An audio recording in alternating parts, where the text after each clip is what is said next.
अच्छी और सच्ची खबरों की शुरुआत करेंगे। सबसे पहले बात बारिश, बाढ़ और रेस्क्यू की कर लेते हैं।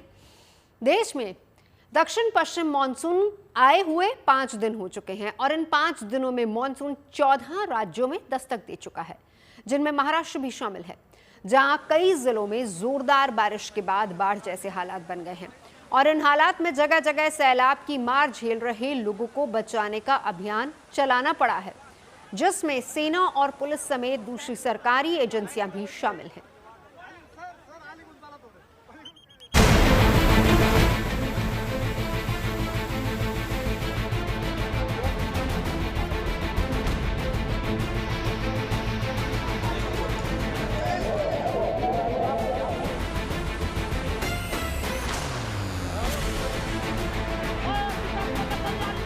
मॉनसून की पहली बारिश और इस बारिश से नदी नाले उफान पर आ गए।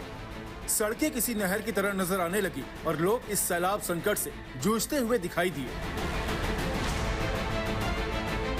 सबसे ज्यादा खराब हालात देश के पश्चिमी राज्य महाराष्ट्र में हैं, जहां अहिल्यानगर से लेकर अकोला तक, सतारा से लेकर सोलापुर तक और जालना से लेकर लातूर तक लोग बाढ़ जैसे हालात का सामना कर रहे हैं। ये तस्वीरें लातूर की हैं, जहां आज 3 घंटे की जोरदार बारिश ने शहर की सूरत ही बदल कर रख दी। सड़क पर खड़ी गाड़ियां पानी में डूबती हुई दिखाई दी और घरों में भी बारिश का पानी घुस गया। कमोबेश ऐसे ही हालत अहिल्यानगर में भी देखने को मिला, जहां सैलाब से जूझ रहे लोगों को बचाने के लिए जगह जगह रेस्क्यू ऑपरेशन चलाना पड़ा है। ये तस्वीरें अहिल्यानगर की खड़की गांव की हैं, जहां लोगों को बचाने के लिए सेना को बुलाना पड़ा। इसी तरह एक दूसरे इलाके में भी लोगों को बचाने के लिए पुलिस को घंटों कड़ी मशक्कत करनी पड़ी, तब जाकर लोगों को बचाया जा सका। रेस्क्यू के इस काम में स्थानीय लोगों ने भी भरपूर सहयोग दिया। जालना के मंठा तहसील में भी भारी बारिश के बाद नाले में उफान आ गया और इसका पानी सड़क से होकर बहने लगा। इस दौरान सड़क पार करने की कोशिश में एक शख्स पानी के तेज बहाव में बह गया, जिसे वहां मौजूद लोगों ने रस्सी की मदद से किसी तरह बचा लिया।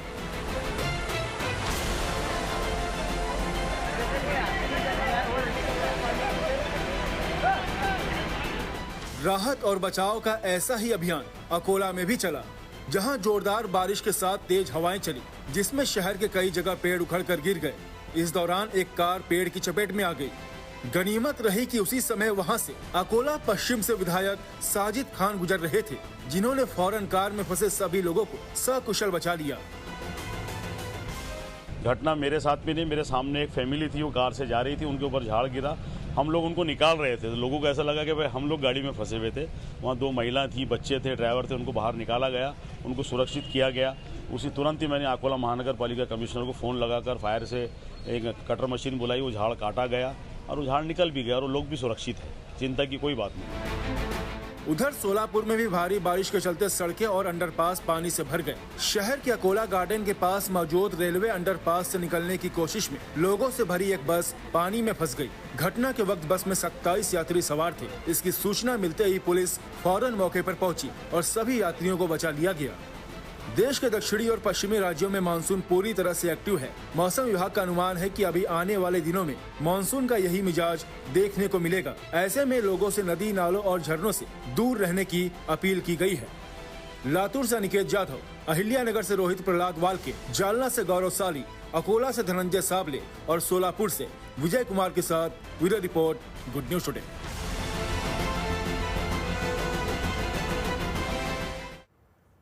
और चलिए अब आपको लिए चलता है यूपी, जहां प्रदेश के प्रमुख मंदिरों में श्रद्धालुओं की सुरक्षा सुनिश्चित करने के लिए आर्टिफिशियल इंटेलिजेंस आधारित फेस रिकॉग्निशन सिस्टम लगाया गया है, जिसकी शुरुआत लखनऊ के प्रसिद्ध अलीगंज हनुमान मंदिर में पायलट प्रोजेक्ट के तौर पर की गई है। परीक्षण में ही इस एआई आधारित फेस रिकॉग्निशन सिस्टम ने 6500 से अधिक यूनिट विजिटर्स की पहचान की और 96% की सटीकता के साथ चेहरों को रियल टाइम में स्कैन किया।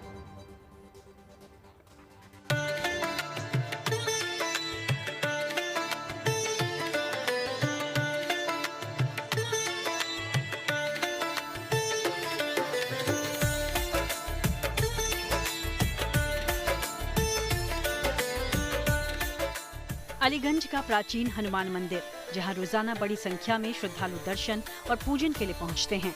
लेकिन श्रद्धालुओं की ये संख्या विशेष मौके पर कई गुना बढ़ जाती है। ऐसे में श्रद्धालुओं और मंदिर की सुरक्षा के लिए एक अभेद्य सुरक्षा चक्र तैयार किया गया है। ये सुरक्षा चक्र है आर्टिफिशियल इंटेलिजेंस आधारित फेस रिकॉग्निशन सिस्टम का, जिसकी शुरुआत अलीगंज के हनुमान मंदिर में पायलट प्रोजेक्ट के तौर पर की गई है। कोई भी ऐसी गतिविधि होती है जिसमें अपराधी किस्म का व्यक्ति अगर मंदिर परिसर में पहुंचता है तो उसके फेस को रिकॉग्नाइज करके सीधा कंट्रोल रूम को सूचना चली जाएगी। इस पायलट प्रोजेक्ट की शुरुआत लखनऊ से की गई है और लखनऊ के हनुमान मंदिर अलीगंज में मौजूद है। इस समय हम ये देखिए हनुमान मंदिर है लखनऊ का, सैकड़ों वर्ष पुराना ये मंदिर है और यहाँ पर आने वाले श्रद्धालु फिर चाहे वो किसी प्रकार के हों, उन सभी के लिए ये सुरक्षा के लिहाज से एक बड़ा आयाम किया गया है। ये जो कैमरे हैं ये फेस रिकॉग्नाइज कैमरे हैं, इनको लगाया गया है। इन कैमरे के जरिए जो फेस रिकॉग्नाइज है वो किया जाएगा और उसके बाद उसको आइडेंटिफाई करके कंट्रोल रूम पुलिस के भेजा जाएगा।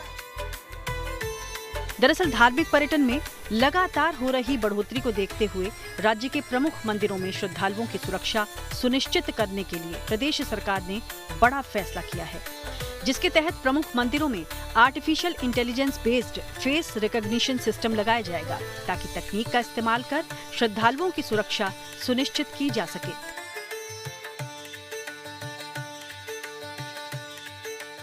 देखिए, सरकार की पहल ये है कि कोई भी अराजक तत्व किसी भी धार्मिक स्थान पे कोई गड़बड़ी ना कर सके। इसमें सबसे बड़ी ये फेस रिकॉग्निशन की जो टेक्निक है वो बहुत अच्छी क्वालिटी के कैमरे लगाए गए हैं, हाई रिजोल्यूशन कैमरे कहते हैं इनको, और ये एक चेहरे का बहुत बड़ा रिजोल्यूशन निकाल के एक एक स्पॉट चेहरे का वो उसको रिकॉग्नाइज कर लेता है। और अगर पुलिस के पास फोटोएं होती हैं सबकी बदमाशों की, अराजक तत्वों की, तो उससे अगर वो मैच कर जाता है तो उसका रिकॉग्निशन तुरंत हो जाएगा। और दूसरी चीज़ सबसे बड़ी इसका कैमरे की ये है कि इससे ये पता लगता है कि कितने लोग आपके मंदिर में भक्त दर्शन करने आए। राज्य के पर्यटन मंत्री जयवीर सिंह के अनुसार इस पायलट प्रोजेक्ट के तहत फेस रिकॉग्निशन सिस्टम ने अब तक न सिर्फ 6,500 से ज्यादा यूनिक विजिटर्स की सफल पहचान की है, बल्कि 96% तक की सटीकता दर से काम भी किया। दावा है कि ये तकनीक रियल टाइम में संदिग्ध गतिविधियों की पहचान करने, भीड़ के पैटर्न को समझने और पहली बार आने वाले लोगों की पहचान करने में पूरी तरह सक्षम है। इस तकनीक से इतना अच्छा परिणाम आने वाला है कि एक तरफ हम लोग भीड़ नियंत्रण का काम कर पाएंगे, पर्यटकों की एक्चुअल आमद, श्रद्धालुओं की आमद कितनी हुई उसको काउंट कर पाएंगे, उनका कोई संदिग्ध है तो आइडेंटिफाई कैसे कर पाएंगे और एक क्लिक पे उसकी पूरी कुंडली कैसे जान पाएंगे, उसकी योजना किस समय में कितनी भीड़ कहाँ रहती है, किस तिथि में कितनी रहती है, कब कम होती है, कब ज्यादा होती है, ये सारा हम लोग जान करके उसी के अनुसार अपनी कार्य योजना जो हमारा वहाँ का ट्रस्ट है या जो मैनेजमेंट देख रहे हैं उस मंदिर का, वो उसके अनुसार व्यवस्था बना पाएंगे। बहुत लेटेस्ट तकनीक के साथ जो कैमरे लगे हैं जी। अपराधी जब आता है तो उसका कहीं न कहीं उसकी निगाह, उसका झांकना, उसका अलग से होगा, कुछ चेहरा अलग से वो आइडेंटिफाई कर लेता है। जो श्रद्धा भाव से आएगा उसका भाव अलग होगा, भाव भंगिमा अलग होगी, उसका बॉडी लैंग्वेज अलग होगी, और जो संदिग्ध कोई आएगा उसकी बॉडी लैंग्वेज, भाव भंगिमा तो अलग होगा और तुरंत आइडेंटिफाई कर लेगा। पायलट प्रोजेक्ट की सफलता को देखते हुए सरकार अब इस फेस रिकॉग्निशन सिस्टम को लखनऊ के बाद अयोध्या, प्रयागराज, वाराणसी, मथुरा और वृंदावन जैसे शहरों के प्रमुख मंदिरों में लगाने की तैयारी में है। उत्तर प्रदेश की सरकार मंदिरों की सुरक्षा को लेकर काफ़ी संवेदनशील है और इसी को लेकर अब उसने फेस रिकॉग्नाइज कैमरे हों या सीसीटीवी कैमरे, उसको सीधे पुलिस कंट्रोल रूम से जोड़ने की कवायद शुरू की है। काशी, मथुरा, अयोध्या, इन सभी जगह इसको अब आगे किया जाएगा और इस कंट्रोल रूम के जरिए ही कई जो फुटफॉल है उनको चेक किया जाता है। इसके साथ कितनी लोग आ रहे हैं वो चेक होते हैं, साथ साथ फेस रिकॉग्नाइज के लिए अलग एक कंट्रोल रूम बनाया गया है पुलिस के पास, वहाँ से भी चेक होता है। यानी कि चारों तरफ एक टेक्नोलॉजी की नाकेबंदी कर दी गई है जिससे कि किसी भी अप्रिय घटना से बचा जा सके। AI आधारित इस फेस रिकॉग्निशन सिस्टम को प्रमुख मंदिरों में लगाने से सबसे ज्यादा फायदा सुरक्षा एजेंसियों को होगा, जो इस तकनीक का इस्तेमाल कर सुरक्षा से जुड़े जरूरी कदम वक्त रहते उठा पाएंगी। लखनऊ से आशीष श्रीवास्तव के साथ bureau report, good news today. बात दिल्ली पुलिस कमिश्नर के एक नए आदेश की, जिसके जरिए जवानों और अधिकारियों को यूनिफॉर्म में रील और वीडियो नहीं बनाने की चेतावनी दी गई है। दिल्ली पुलिस मुख्यालय के स्तर पर वर्दी में सोशल मीडिया पर रील्स और वीडियोस पोस्ट करने वाले पुलिस वालों की एक लिस्ट भी तैयार की गई है और इन पुलिस वालों के नाम सभी जिलों और यूनिट्स को भेजे गए हैं ताकि उन्हें व्यक्तिगत और पेशेवर जिंदगी का फर्क समझाया जा सके, जिससे दिल्ली में वर्दी की गरिमा बनी रहे।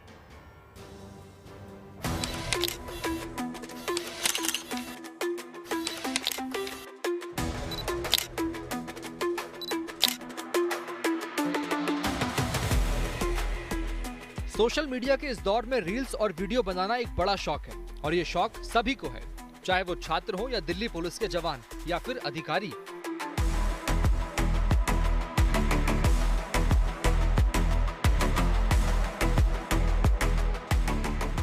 समस्या रील से नहीं है, समस्या है यूनिफॉर्म में रील बनाने से, क्योंकि इससे वर्दी का सम्मान कम होता है और इसीलिए अब दिल्ली पुलिस ने सख्त कदम उठाया है।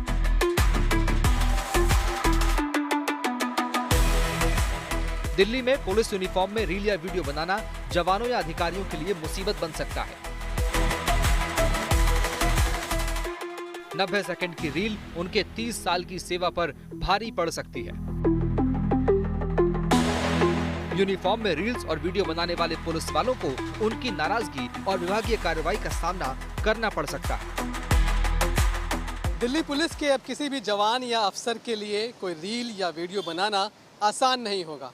दरअसल कई दिनों से सोशल मीडिया पर ऐसे बहुत सारे रील और वीडियो वायरल हो रहे थे जिनमें कोई पुलिस अफसर या फिर सिपाही यूनिफॉर्म में रहते हुए कोई रील या वीडियो बना रहा था।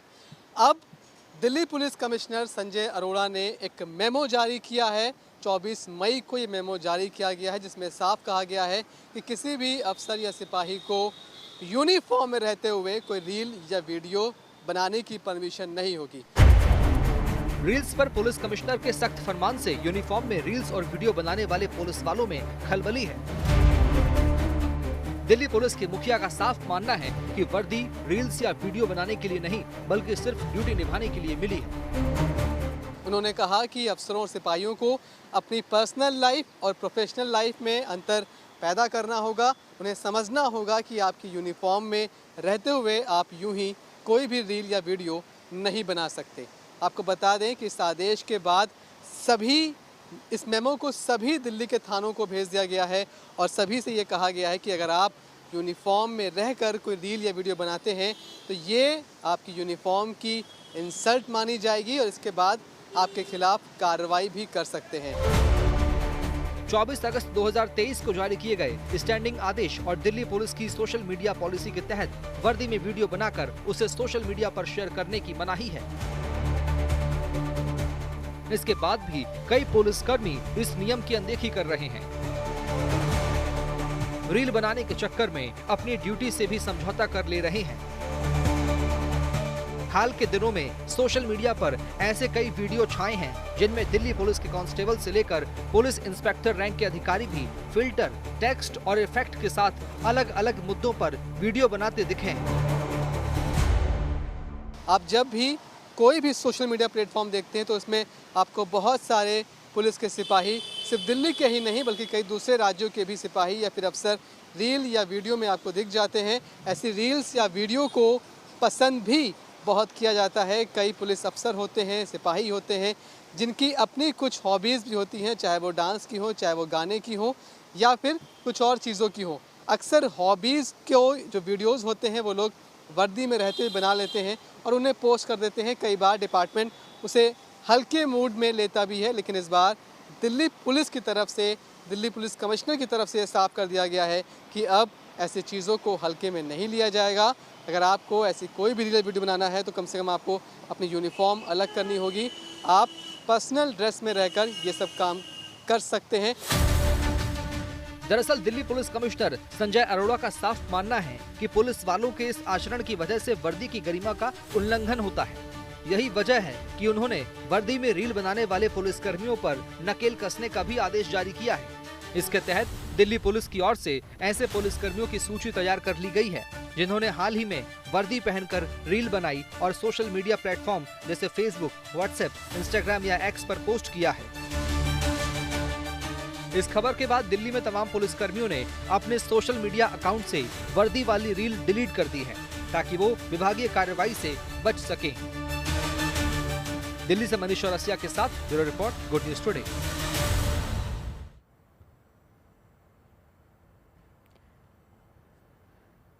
और बात अमरनाथ यात्रा की, जिसकी तैयारियां शुरू हो गई हैं। जम्मू कश्मीर में सुरक्षा एजेंसियां अलर्ट मोड पर हैं। जाहिर है कि अमरनाथ यात्रा में सुरक्षा के कड़े प्रबंध रहेंगे।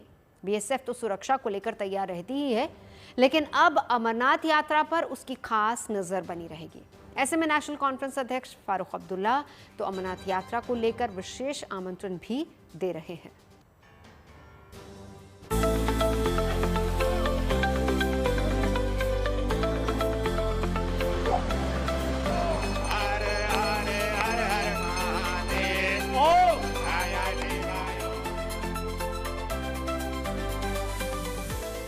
अमरनाथ यात्रा शुरू होने की तारीख जैसे जैसे करीब आ रही है, वैसे वैसे इसको लेकर तैयारियां भी बढ़ती जा रही हैं। जाहिर है पहलगाम हमले के बाद ये पवित्र यात्रा शुरू होगी, तो इस साल इस यात्रा को लेकर सुरक्षा व्यवस्था और कड़ी होगी।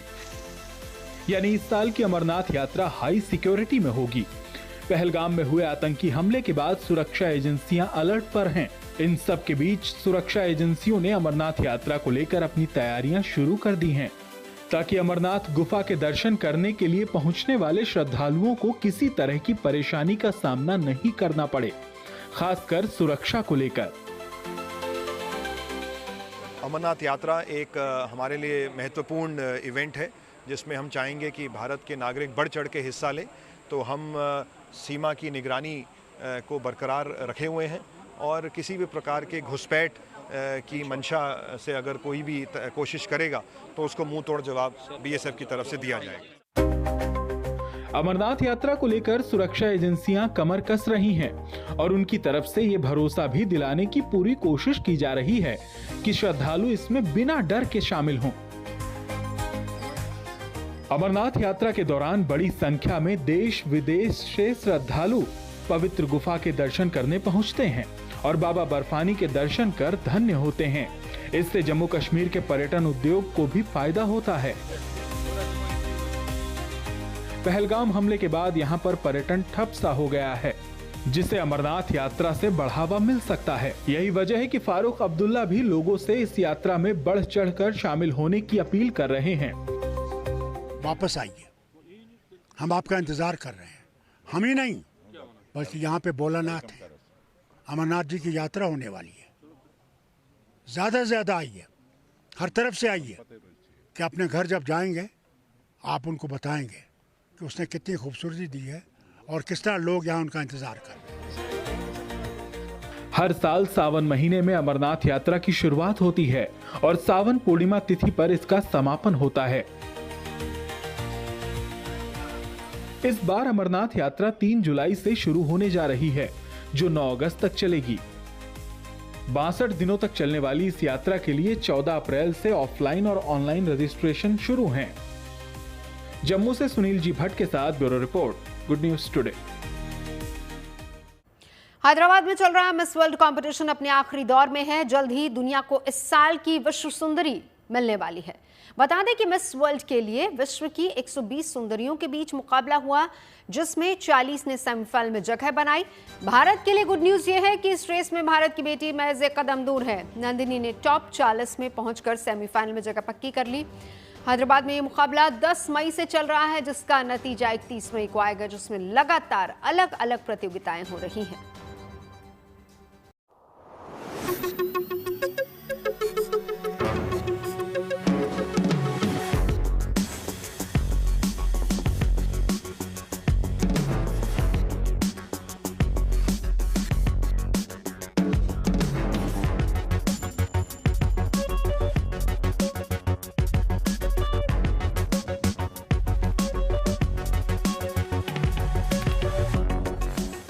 हैदराबाद में मेगा इवेंट।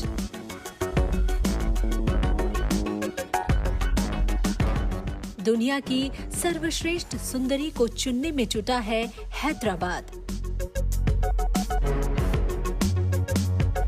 विश्व सुंदरियों की रेस में आगे भारत।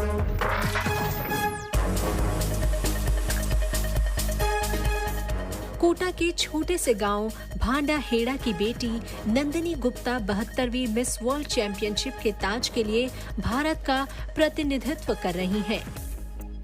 खुशखबरी ये है कि मिस वर्ल्ड 2025 प्रतियोगिता में नंदिनी गुप्ता सेमीफाइनल्स में पहुंच गई हैं। नंदिनी ने टॉप 40 में पहुंच सेमीफाइनल्स में जगह बनाई है। इस प्रतियोगिता में नंदिनी की जीत के चांस इसलिए भी ज्यादा दिख रहे हैं क्योंकि वो प्रतियोगिता के टॉप मॉडल चैलेंज में जीत चुकी हैं। ये कॉन्टेस्ट जीतने वाली नंदिनी उन 4 मॉडलों में सर्वश्रेष्ठ रही जो इसके लिए चयनित हुई थी। एशिया ओशिनिया मिस वर्ल्ड 2025 का टॉप मॉडल चैलेंज जीतने वाली वो भारत की पहली मिस इंडिया है। इस इवेंट के बाद उन्होंने मिस वर्ल्ड 2025 के फिनाले की सीट लगभग पक्की कर ली है। प्रतियोगिता के दौरान मॉडल वहां के लोकल टूरिज्म को प्रमोट कर रही हैं। अभी आयोजित प्रतियोगिता में रैंप शो के बाद एक मॉडर्न फैशन सेगमेंट भी हुआ, जिसमें सभी कंटेस्टेंट्स ने इंटरनेशनल डिजाइनर्स की मॉडर्न आउटफिट्स पहनकर रैंप वॉक किया।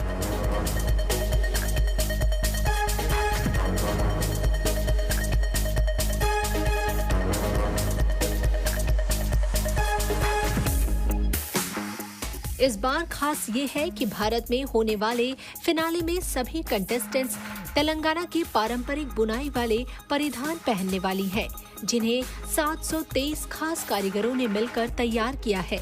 इन परिधानों की खास बात ये है कि इन्हें असली सोने के तारों से बनाया गया है, जिसमें असली मोती जड़े होंगे। जाहिर है 31 तारीख को हैदराबाद में भारतीय सांस्कृतिक विरासत नारी शक्ति की झलक दिखेगी। ये सिर्फ ड्रेस नहीं होंगी बल्कि एक सांस्कृतिक दस्तावेज के स्वरूप में होंगी। ये भारत की विरासत को दुनिया के सामने पेश करने की खूबसूरत पहल है। वहीं इस मेगा इवेंट में ब्यूटी, संस्कृति और फैशन का ऐसा मेल देखने को मिल रहा है जिसने दर्शकों का दिल जीत लिया है और इसके हर इवेंट को खास बना दिया है। 10 मई से हैदराबाद में मिस वर्ल्ड प्रतियोगिता चल रही है, जो अब अपने आखिरी पड़ाव पर है। चैंपियनशिप में 120 देशों की मॉडल्स ने हिस्सा लिया है। इसमें 4 group Africa, America, Caribbean, Asia, Oceania और यूरोप है।